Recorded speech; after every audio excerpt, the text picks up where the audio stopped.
आज मैं आप सबसे ओसीडी के विषय में बात करना चाहती थी। मैं यशस्वी हूँ, मैं एक क्लिनिकल साइकोलॉजिस्ट हूँ। यूजुअली हम सबको ये मालूम है कि ओसीडी का go to treatment approach ERP रहता है, एक्सपोज़र रिस्पॉन्स प्रिवेंशन। मगर मैं ये भी चाहती थी कि हम साथ के साथ ओसीडी के डायनामिक्स को भी समझें ईआरपी के बियॉन्ड जाकर।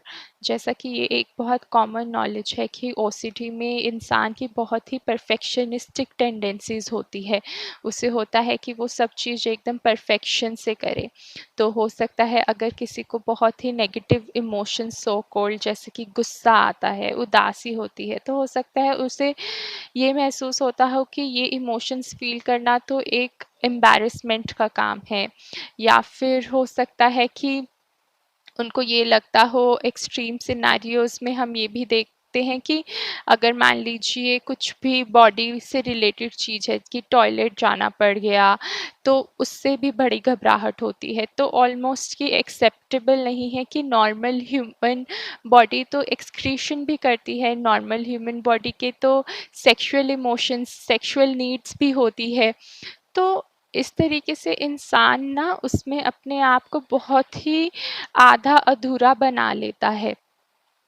तो क्या होता है तो जिसमें जो प्लेफुलनेस होती है, रोमांटिक रिलेशनशिप्स होती हैं, फ्रेंडशिप्स जो बन सकती हैं, सेक्सुअलिटी जो डेवलप हो सकती है, वो नहीं हो पा रही होती है। और जैसे ही इंसान उसको डेवलप करने के नज़दीक भी पहुंचता है, वो खुद को पीछे कर लेता है, या तो क्योंकि वो बहुत ही एम्बैरेसमेंट, शेम से जुड़ी है, या फिर क्योंकि इंसान को एक परफेक्ट इंसान बनना है, या फिर अगर वो जब भी वो ये प्लेफुलनेस सेक्सुअलिटी के करीब जाता है तो उसको ऐसा लगता है कि ये जो फीलिंग आती है अलाइवनेस की, ये ऑलमोस्ट ही झेलना बहुत मुश्किल हो जाता है। ये ऑलमोस्ट ऐसे लगता है कि मान लीजिए डेथ हो गई, तो इंसान ना तो जी पाता है ना मर पाता है।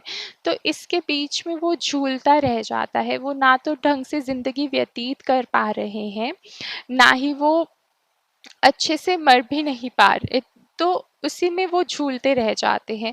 तो बहुत ज़रूरी है कि हम इस पैराडॉक्स को ओसीडी के इलाज में रिकॉग्नाइज़ करें और उनका एक होलिस्टिक ट्रीटमेंट दें, ये सब चीज़ों को रिकॉग्नाइज़ करके कि ये सब चीज़ें उनके एरियाज़ में कितना ज़्यादा अंडर डेवलपमेंट होता है, जिसको फ्रॉइड ने ये भी बोला है कि वो कभी भी ओडिपल स्टेज पे नहीं जा पाता, एनल स्टेज पे रह जाता है।